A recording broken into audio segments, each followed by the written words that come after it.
Bismillahirrahmanirrahim. Assalamualaikum warahmatullahi taala wabarakatuh. Salam transformasi tuan-tuan. Nama saya Mansur bin Rahman, SIP Plus PPD Batu Pahat. Hari ini kita akan cuba berkongsi mengenai modul 1 yang bertajuk Bimbingan dan Pementoran dalam program TS25. Di bawah submodul 1.4, iaitu kita ada satu topik iaitu mengurus perubahan dalam program TS25.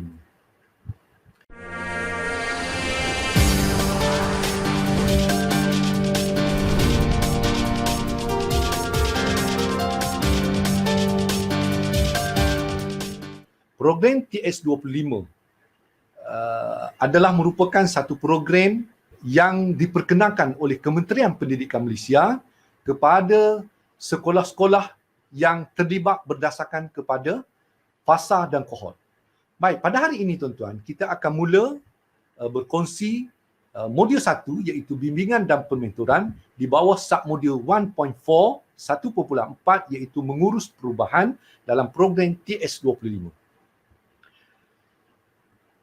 Program transformasi sekolah 2025 pada asasnya merupakan suatu program yang bertujuan untuk merubah minda dan budaya amalan di sekolah.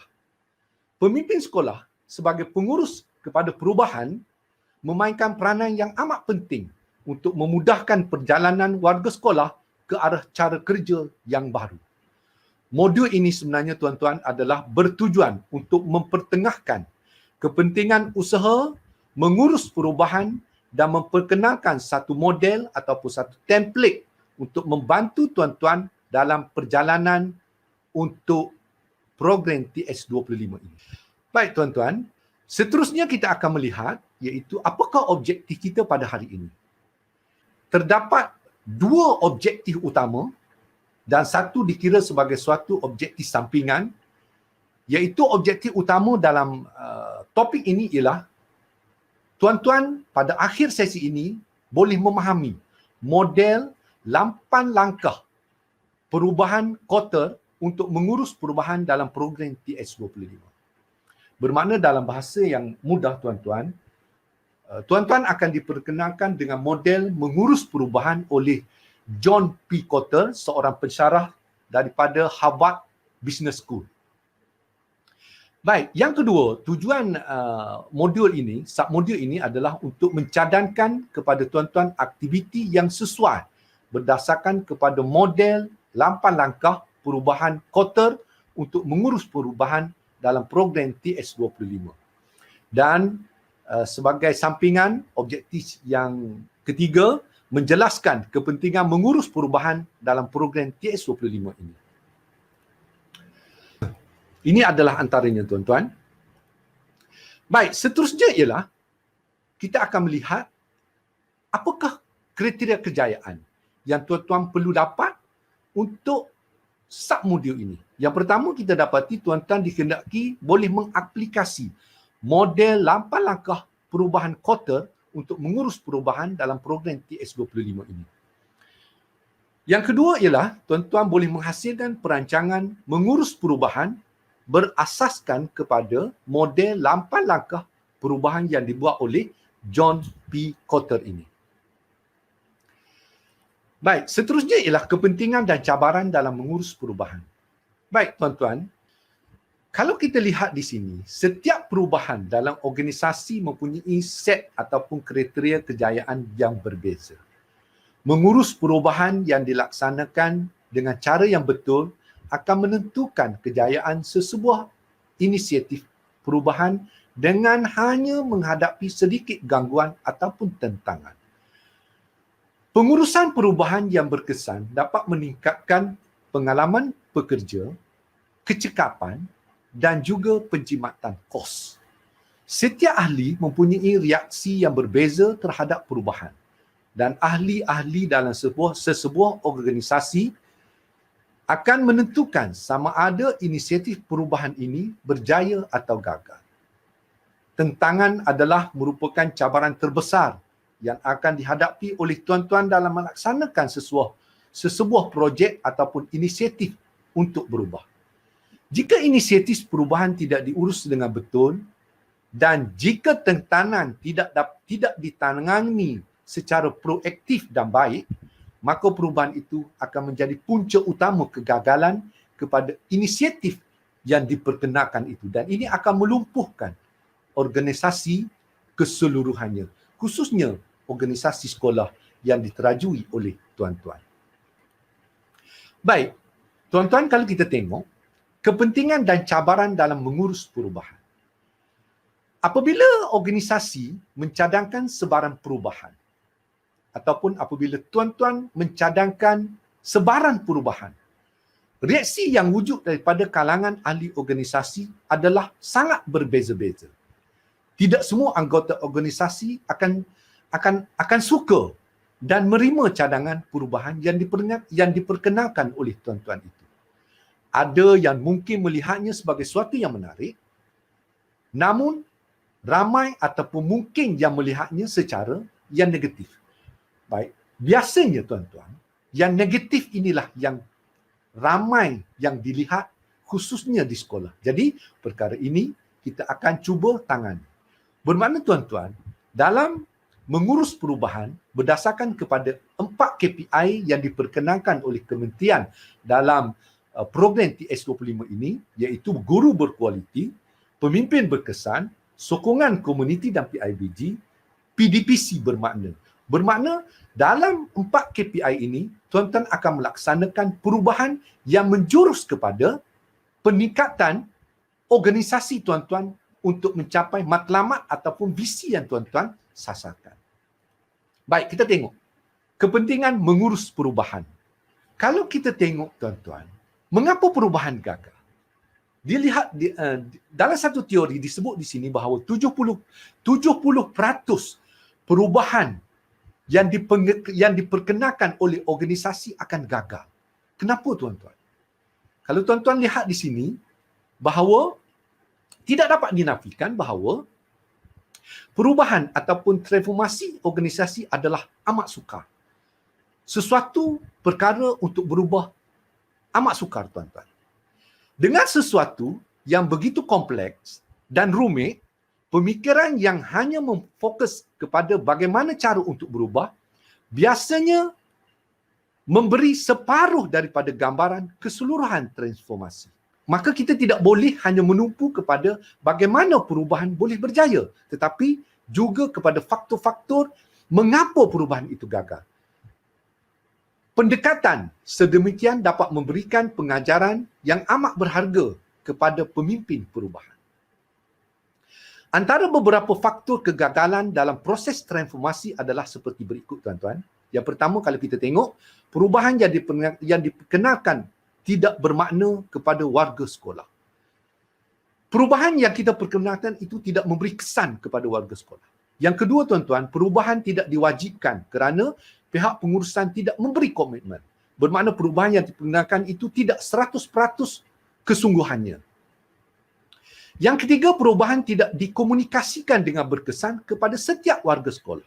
Dalam bahasa yang mudah, perubahan yang kita perkenalkan itu tidak sampai kepada sasaran yang sepatutnya. Dalam bahasa yang lain juga kita boleh sebut bahawa perubahan yang kita perkenalkan ini tidak sampai kepada subordinate yang kita sasarkan. Perubahan tidak melibatkan orang yang sesuai seperti pemimpin pertengahan dan guru-guru yang berpengaruh. Dalam bahasa yang mudah tuan-tuan, bahawa perubahan yang kita perkenalkan ini tidak melibatkan orang-orang penting di sekolah seperti SLT dan juga MLT. Jadi mereka ini tidak akan memberi komitmen kepada perubahan yang kita perkenalkan. Seterusnya tuan-tuan ialah pelaksanaan perubahan tidak dirancang dengan baik. Tidak ada perancangan untuk membuat perubahan. Yang seterusnya tuan-tuan ialah kejayaan awal perubahan tidak diraih dan tidak disebar luas. Bermakna apabila kita memperkenalkan perubahan pada tahap pertama, stage pertama perubahan itu, yang mana kejayaan telah berlaku, kita tidak raihkan dan kita tidak sebar luaskan kejayaan perubahan yang telah berlaku itu. Seterusnya tuan-tuan ialah tidak ada tindakan susulan yang terancang untuk melestarikan perubahan. Tuan-tuan, mengurus perubahan yang berkesan dapat memastikan faktor kegagalan ditangani agar kejayaan transformasi lebih terjamin. Baik tuan-tuan, kalau tuan-tuan tengok, ini adalah antara model perubahan 8 langkah Kotter, iaitu perubahan, mengurus perubahan yang diperkenalkan oleh Kotter yang merangkumi 8 langkah yang ada 3 fasa. Kalau tuan-tuan tengok di sini, dalam fasa pertama ada 3 stage, ada 3 langkah, iaitu mewujudkan kesegeraan, membentuk pakatan yang kuat, mencipta visi perubahan. Dalam fasa 1 ini, kita namakan dia sebagai mewujudkan iklim untuk berubah. Bermakna persekitaran sekolah yang kita nak ubah tadi, kita mesti wujudkan suasana yang lebih kondusif ataupun kita wujudkan suasana yang menuju ke arah perubahan yang kita hendak laksanakan. Seterusnya ialah tuan-tuan, dalam fasa kedua. Fasa kedua ini ialah melibatkan dan mengupayakan seluruh sekolah. Tuan-tuan, dalam fasa 2 ada 3 tahap yang perlu diberi perhatian. Iaitu yang pertama, mengkomunikasikan visi.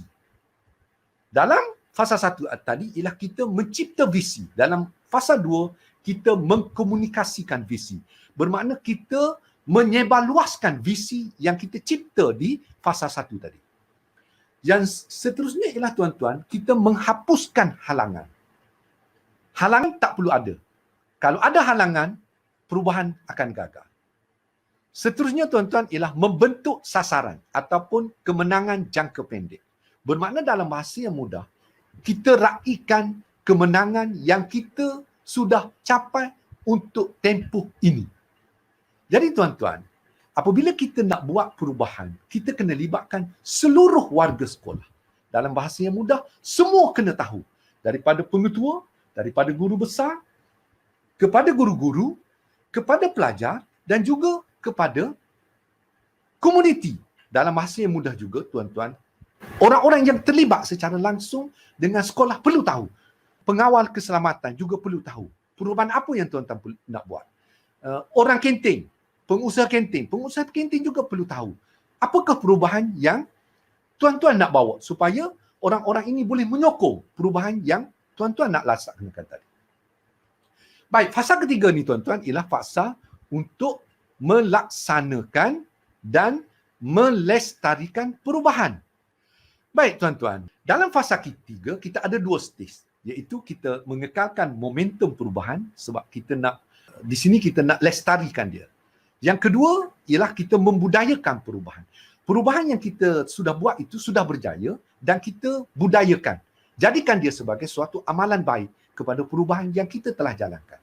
Baik tuan-tuan, sebenarnya terdapat banyak model berasaskan teori yang berbeza tentang cara mengubah sesuatu organisasi seperti sekolah tuan-tuan. Salah satu model yang akan diperkenalkan di sini seperti yang saya sebutkan tadi ialah model perubahan 8 langkah yang diperkenalkan oleh John P. Kotter, seorang profesor daripada Harvard Business School. Tuan-tuan, sebenarnya kalau tuan-tuan tengok, model ini menawarkan suatu pendekatan yang sangat holistik untuk melaksanakan perubahan kepada seluruh budaya warga sekolah kita. Mengikut Kotter, tuan-tuan, setiap 8 langkah yang diberikan perlu diselesaikan selengkapnya sebelum anda beranjak ke langkah seterusnya mengikut tertib. 8 langkah ini boleh dibahagikan kepada 3 fasa yang telah saya sebutkan tadi. Baik tuan-tuan, seterusnya kita akan tengok fasa 1. Baik, yang ini tuan-tuan. Okey, fasa 1. Baik, dalam fasa 1 ini kita nak mewujudkan iklim untuk berubah. Dalam fasa 1, kita ada 3 stage, iaitu pertama mewujudkan kesegeraan. Tuan-tuan, mewujudkan kesegeraan. Yang kedua, membentuk pakatan yang kuat. Kita kena dapatkan sokongan daripada semua warga sekolah supaya perubahan yang kita bawa disokong dan dipertahankan. Yang ketiga, kita mencipta visi perubahan. Visi perubahan perlu dilestarikan, perlu dicipta, perlu dibuat supaya visi ini menjadi kata kunci kepada perubahan yang kita nak buat. Baik tuan-tuan, saya ingin bawa tuan-tuan di sini kepada fasa 1 ini. Saya ingin lontarkan kepada tuan-tuan, bagaimanakah tuan-tuan nak menanam kesedaran tentang kepentingan TS25 kepada warga sekolah. Pemimpin sekolah ni tuan-tuan, sebenarnya kalau kita tengok, harus mewujudkan rasa terdesak untuk melakukan perubahan. Rasa kesegeraan untuk perubahan itu dilakukan dan perlu difahami oleh semua. Kalau kita tengok di sini tuan-tuan, perubahan yang hendak kita bawa, kita perlu disegerakan. Dalam bahasa yang mudah, kalau kita tengok di sini, pemimpin sekolah harus mewujudkan rasa terdesak untuk melakukan perubahan. Bermakna, dalam bahasa yang mudah, perubahan yang kita bawa itu bersama-sama dengan kita, bersama-sama dengan perubahan yang kita bawa itu, kita perlu bawa suatu ribut. Maksud dia di sini ialah kita perlu bawa satu kejutan kepada warga sekolah supaya dia sedar bahawa perubahan yang kita nak bawa itu perlu dilakukan. Baik, seterusnya tuan-tuan ialah pemimpin sekolah harus mewujudkan pasukan yang komited untuk memandu proses perubahan. Ahli pasukan ini yakin bahawa perubahan akan membawa ke keadaan yang lebih baik. Baik, seterusnya tuan-tuan ialah visi harus diterjemah dalam bentuk strategi yang dapat dilaksanakan, mempunyai tempoh masa yang jelas dan jangkaan yang mungkin terhasil. Dengan itu, setiap ahli dapat melihat hala tuju yang jelas dan apa yang harus dilakukan setiap hari. Baik tuan-tuan, kalau kita tengok di sini, berdasarkan kepada program TS25 ini, beberapa persoalan kita boleh lontarkan kepada warga sekolah supaya perubahan yang kita bawa tadi diterima dan boleh difahami. Baik, program TS25 ini adalah satu program kementerian yang mesti dilaksanakan di sekolah-sekolah yang telah dipilih oleh pihak-pihak yang terlibat. Baik, bagaimana anda boleh menilai tahap penerimaan warga sekolah terhadap program TS25? Okey, dan di sini juga bagaimana anda mengenal pasti siapakah yang akan terpilih untuk membentuk AJK TS25. Bagaimana anda membina visi TS25 sekolah yang dapat diterima. Berdasarkan kepada 3 stage ini, visi yang macam mana yang tuan-tuan perlu cipta supaya perubahan yang tuan-tuan bawa perlu boleh diterima oleh warga sekolah. Baik tuan-tuan, kita akan lihat kepada fasa yang kedua, iaitu kita tengok di sini, iaitu melibatkan, fasa yang kedua ini ialah fasa melibatkan dan mengupayakan seluruh warga sekolah. Fasa 2 ini ada 3 stage juga, iaitu yang pertama kalau tengok di sini ialah mengkomunikasikan visi, yang kedua menghapuskan halangan, yang ketiga ialah membentuk sasaran ataupun kemenangan jangka pendek. Baik. Visi dan strategi harus dikomunikasikan agar pemahaman yang baik serta dapat diterima oleh semua.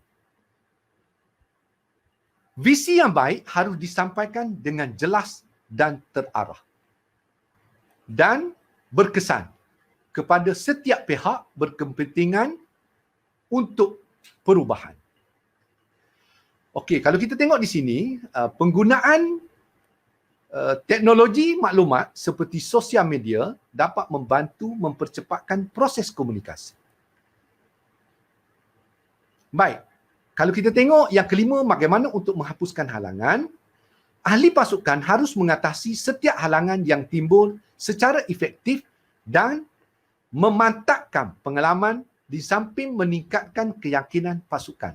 Selain itu, sokongan sumber dari dalam dan luar sekolah perlu digembelingkan agar semua orang dapat bertindak untuk mencapai visi. Langkah yang keenam ataupun langkah yang ketiga dalam fasa kedua ini ialah berbentuk sasaran ataupun kemenangan jangka pendek. Ahli pasukan harus merancang dan meraihkan kemenangan jangka pendek, quick wins. Penghargaan dan pencapaian sasaran jangka pendek perlu untuk menaikkan semangat para penyokong perubahan agar tetap menyala ataupun akan tetap bersemangat kerana proses membawa perubahan menuntut kepada kekuatan stamina fizikal dan mental yang berterusan. Baik, seterusnya tuan-tuan, kita akan tengok yang ketiga iaitu fasa yang terakhir. Ada 2 stage di sini, iaitu kalau kita tengok di sini, dalam fasa ketiga ini tuan-tuan, terdapat 2 langkah seperti berikut. Yang pertama, langkah yang ketujuh iaitu stage yang pertama bagi fasa yang ketiga ini, mengekalkan momentum perubahan. Ahli organisasi harus meneruskan perubahan sehingga mencapai visi yang telah dirancang. Proses ini jangan sampai membebankan fizikal dan mengganggu emosi serta mengorbankan kepentingan peribadi. Gunakan momentum untuk mengkomunikasikan bahawa perubahan belum selesai. Seterusnya tuan-tuan, langkah yang kedua iaitu langkah yang ke-8 bagi model kota ini, pemimpin sekolah harus memastikan bahawa perubahan itu berkekalan dan menjadi sebahagian budaya sekolah. Dan ianya diamalkan oleh setiap individu dalam setiap lapisan warga sekolah. Ini termasuklah pihak-pihak yang berkepentingan. Apabila dia masuk dalam kawasan sekolah, perubahan yang kita laksanakan, perubahan yang kita lestarikan tadi perlu diamalkan oleh setiap warga sekolah yang terlibat. Baik tuan-tuan, ini adalah antara artikel ataupun beberapa perkara yang tuan-tuan kena laksanakan dalam Google Classroom berkaitan dengan modul modul 1, submodul 1.4 iaitu mengurus perubahan. Iaitu tuan-tuan, dalam Google Classroom, peserta dikehendaki mendapatkan artikel dan melihat video untuk melihat apakah intipati kepada perubahan yang dipaparkan. Okey, di sini kita akan melihat kepada rujukan 1.4.1, video iaitu 1.4.2. Ini tuan-tuan boleh rujuk dalam Google Classroom dalam Delimo portal e-learning TS25. Baik tuan-tuan, dalam aktiviti kendiri ini toolkitnya ialah 1.4.1, iaitu mencatat langkah-langkah mengurus perubahan untuk program TS25 berpandukan soalan-soalan yang telah diberikan. Ini adalah antara aktiviti yang tuan-tuan kena laksanakan dalam e-learning. Jadi tuan-tuan dikehendaki melaksanakan ataupun mencatat langkah-langkah dalam mengurus perubahan untuk program TS25.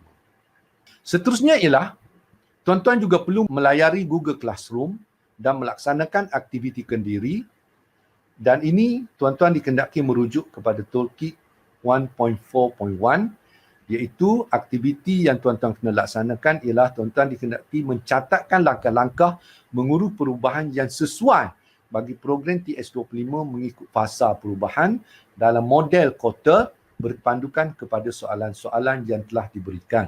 Iaitu soalan-soalannya saya akan nyatakan sedikit lagi lah.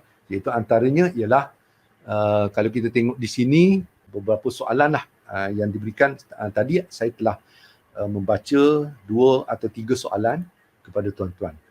Baik, aktiviti kendiri yang kedua pula tuan-tuan ialah ini dalam toolkit 1.4.1.2, iaitu tuan-tuan dikehendaki mengenal pasti inisiatif yang akan dilaksanakan pada setiap fasa dalam mengurus perubahan dan melengkapkan plan mengurus perubahan yang disertakan. Dalam toolkit ini juga, tuan-tuan perlu melayari Google Classroom dan melaksanakan aktiviti kendiri. Dalam aktiviti kendiri ini, peserta dikehendaki mengenal pasti inisiatif yang akan dilaksanakan pada setiap fasa mengurus perubahan dan melengkapkan plan mengurus perubahan program TS25 yang disertakan.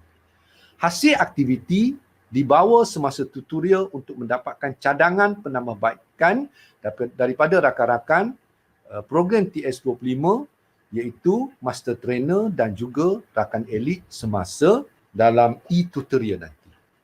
Baik tuan-tuan, penilaian. Peserta perlu melayari Google Classroom dan menjawab yang pertama kuis mengurus perubahan TS25. Yang kedua, tugasan modul 1.4 iaitu mengurus perubahan program TS25. Ini tugasan yang tuan-tuan perlu laksanakan. Seterusnya ialah sebaik sahaja selesai tugasan, mohon tuan-tuan hantar kepada rakan elit masing-masing untuk mendapat maklum balas dengan segera. Seterusnya rumusan tuan-tuan. Dalam bahagian rumusan ini, peserta diminta membuat refleksi kendiri tentang aktiviti yang sangat menarik dan relevan untuk dilaksanakan di sekolah dalam mengurus perubahan mengikut 3 fasa yang dicadangkan oleh model Kotter.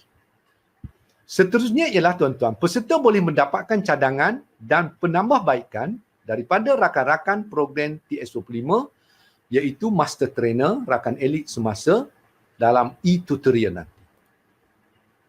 Seterusnya tuan-tuan, sebagai refleksi pada hari ini, marilah kita kembali kepada aktiviti-aktiviti mengurus perubahan dalam setiap langkah dalam fasa model Kotter agar pelaksanaan mengurus perubahan diambil kira dalam perancangan program TS25.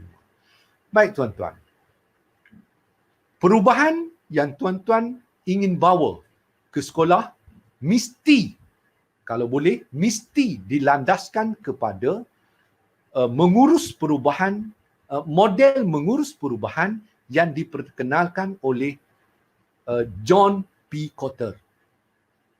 Yang mana dalam model John P. Kotter ini tuan-tuan, ada 8 langkah dalam mengurus perubahan. Jadi tuan-tuan, dalam langkah ini, kita dapati ada 3 fasa. Iaitu yang pertama, fasa mewujudkan iklim untuk berubah, iaitu persekitaran untuk melaksanakan perubahan itu perlu dilaksanakan terlebih dahulu. Yang kedua, melibatkan dan mengupayakan seluruh warga sekolah.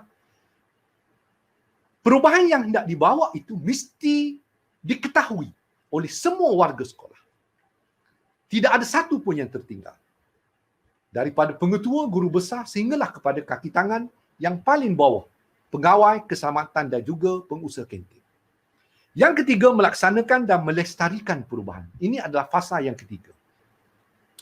Baik tuan-tuan, saya rasa untuk hari ini itu saja.